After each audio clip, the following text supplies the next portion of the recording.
Hallo und willkommen zu unserer Serie Mein Laptop von innen. Hier möchte ich euch in einem schnellen Überblick zeigen, wie ihr den Akku tauscht und wie ihr an die wichtigsten Komponenten herankommt, wie SSD, RAM, Lüfter. Ich zeige euch dabei das Innenleben des Laptops. Ich zeige euch auch, was es an Tipps und Tricks noch gibt, was ihr vielleicht beachten müsst. Und dass es im Grunde genommen nicht so schwer ist, einen Laptop aufzuschrauben und an die einzelnen Komponenten heranzukommen. Legen wir los!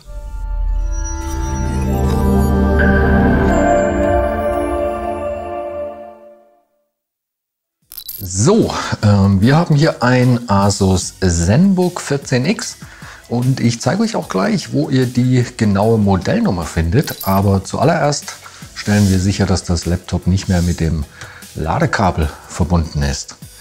Die genaue Modellbezeichnung finden wir auf der Rückseite und zwar genau hier. Ausnahmsweise auch mal gut zu lesen. Und ja, mit dieser Modellnummer findet ihr super einfach alle Ersatzteile speziell für dieses Gerät bei uns im Shop. Allgemein kann man zu dem Gerät noch sagen, dass ein Displaytausch hier relativ einfach ist.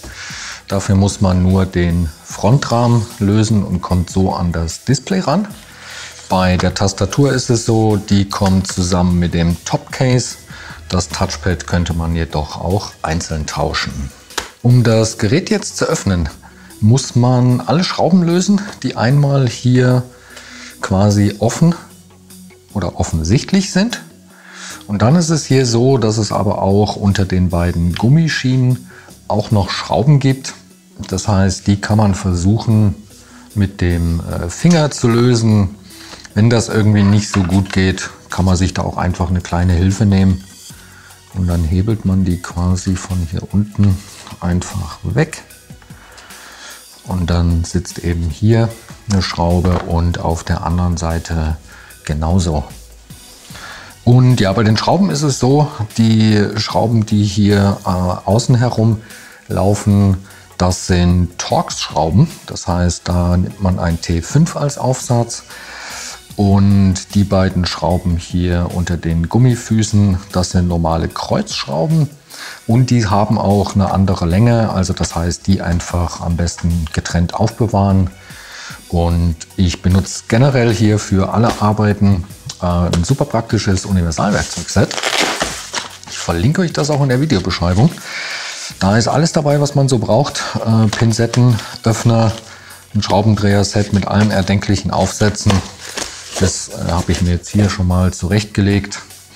Und wie gesagt, wenn man mit Aufsätzen arbeitet, dann ein T5 für die Torx-Schrauben und ein PH0 für die Kreuzschrauben. Um die Unterseite dann zu trennen, da zeige ich euch mal ganz schnell, wo die Verbindung lang läuft. Und zwar hier kann man das hoffentlich sehen. Genau hier. Und dann eben auch außen. Auch auf der Frontseite läuft die Verbindung zwischen Gerät und Unterseite. Und da nehme ich jetzt auch einen der Öffner aus dem Werkzeugset. Und dann versucht man im Grunde genommen zwischen Gerät und Unterseite zu kommen und da so eine kleine Lücke zu schaffen. Und das ist je nachdem, ob das Gerät schon mal geöffnet wurde oder nicht, ist das halt einfacher oder schwerer. In dem Fall ging das jetzt auf der Rückseite schon mal ganz gut. Und dann hebelt man das quasi nach oben. Und ja, das kann auch relativ laut knacken. Da muss man sich jetzt aber keine Gedanken machen. Das ist quasi normal. Das ist, wenn sich die Einraststellen lösen. Und ja, in dem Fall jetzt hat sich hier die Unterseite schon komplett gelöst. Wird auch viel von den Schrauben gehalten. Sollte das ein bisschen schwerer gehen, dann macht man wirklich in der gleichen Technik weiter. Also man hebelt hier rein, versucht dann hier eine Öffnung zu schaffen. Auch auf der Vorderseite kann man das machen. Und dann arbeitet man sich so einmal um das Gerät herum und dann hat man irgendwann die Unterseite in der Hand und kann die einfach abnehmen. Und ja, so sieht dann das Gerät von innen aus. Bevor wir jetzt aber irgendetwas weiteres hier machen, stellen wir auf jeden Fall erstmal sicher, dass das Gerät keinen Strom mehr bekommt. Das heißt, wir trennen den Akku vom Mainboard.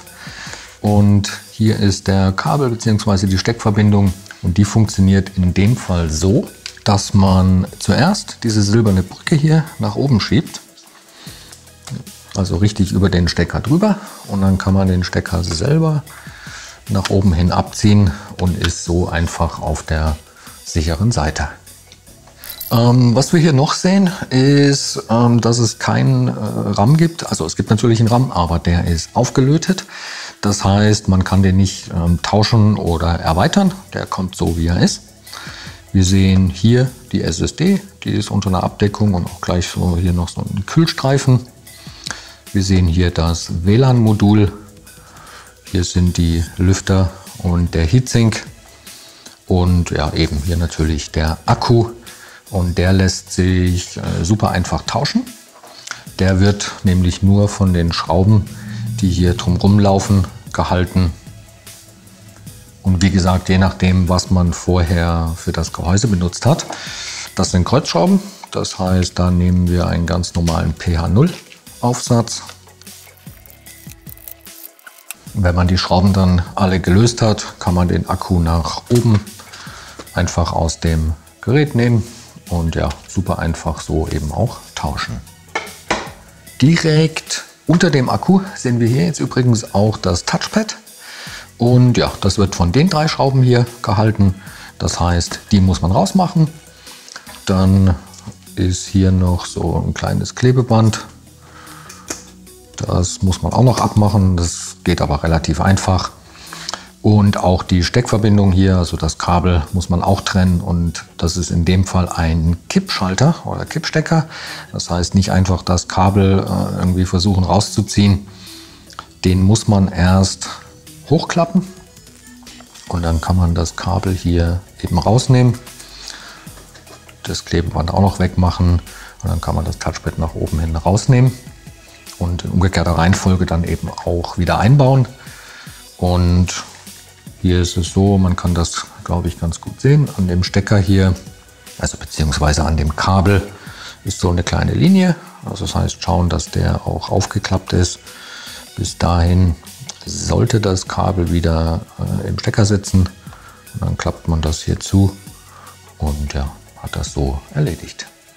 Die SSD lässt sich wie bei eigentlich allen Geräten super einfach tauschen. Das hier ist ein bisschen aufgeklebt. Die wird nämlich nur von einer Schraube hier hinten gehalten. Das heißt, sobald man die raus hat, man kann das hier schon sehen, kommt die einem entgegen. Dann kann man die einfach aus dem Slot ziehen. Und dann sieht man hier eben, da ist ein Kühlstreifen drauf und auch hier nochmal eine kleine Abdeckung. Das heißt, sollte man die jetzt nachrüsten, kommt das natürlich ohne die Abdeckung, die einmal hier drumherum läuft. Und genau, dann kann man das genau so zurück in den Slot schieben. Das passt nur in eine Richtung, so würde das gar nicht gehen. Da einfach bis ganz nach hinten und dann nach unten drücken und wieder verschrauben. Die Lüfter lassen sich bei diesem Modell übrigens auch einzeln tauschen. Die sind auch identisch und da ist es so, die Abdeckung hier drüben muss man so ein bisschen abnehmen. Die ist da drauf geklebt und dann sieht man hier die 3 Schrauben, von denen der Lüfter gehalten wird. Und wir sehen hier das Kabel. Das muss man dann einfach nach unten hinwegziehen.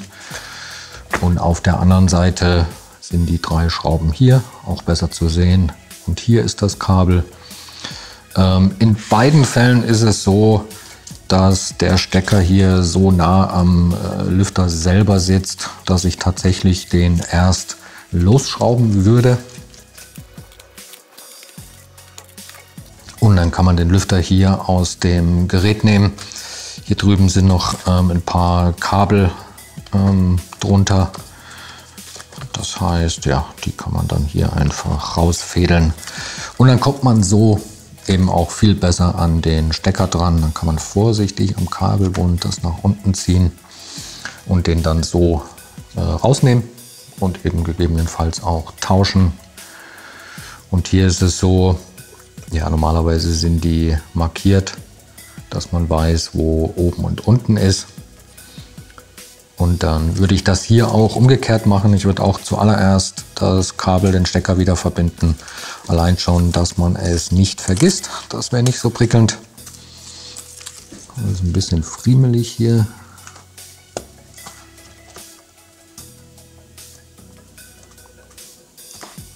So. Genau, schauen, dass der richtig drin steckt. Dann kann man den wieder hier auf die Gewinde legen und die Kabel einfädeln. Das einfach vorher machen, dass das ist einfach dazu da, dass die nicht unter den Lüfter geraten und dann eventuell dann irgendwie knicken oder brechen oder dergleichen. Und dann kommt der hier auf die Gewinde wieder drauf. Hier drüben kann man den wunderbar positionieren. Und ja, dann muss der nur noch wieder verschraubt werden.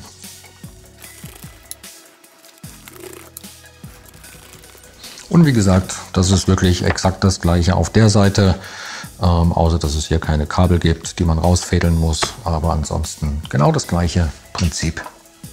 Beim Akkueinbau kann man sich an den Seiten hier orientieren, und zwar gibt es da unter den eigentlichen Öffnungen für die Gewinde noch eine Öffnung, die als Positionierhilfe gilt oder dient, und da kann man den einfach drauflegen und dadurch fällt der exakt in die richtige Position, muss nur wieder verschraubt werden. Und ja, ganz wichtig, am Ende nicht vergessen, auch das Kabel wieder zu verbinden, dass der Laptop auch wieder Strom bekommt. Das heißt, auch den eben einfach hier draufstecken und dann den Bügel nach unten schieben, dass der wieder über dem Stecker sitzt, und ja, schon hat man das auch erledigt. Die Unterseite hat jetzt in dem Fall eben gar nicht so viele Einraststellen, deswegen sind auch so viele Schrauben hier. Die legt man jetzt einfach von oben wieder auf das Gerät, drückt die nach unten hin fest, auch in der Mitte. Und ich schaue am Ende auch, ich einmal noch mal schnell um das Gerät herum, schaue, dass hier wirklich nirgendwo mehr, so wie hier, eine Öffnung zu sehen ist oder eine Lücke. Und dann muss alles wieder verschraubt werden. Die beiden Kreuzschrauben eben hier. Die Gummischienen kann man dann, oder die Gummifüße kann man hier wieder draufkleben. Sollten die mal nicht so gut kleben, kann man einfach neues beidseitiges Klebeband benutzen, um die wieder hier zu befestigen. Und ja, so schnell hat man das erledigt. So, ich hoffe, das Video hat euch weitergeholfen. Wenn ihr noch Fragen oder auch Anregungen habt, lasst uns gerne einen Kommentar da. Und dann wünsche ich euch viel Spaß beim Schrauben. Bis zum nächsten Mal. Ciao.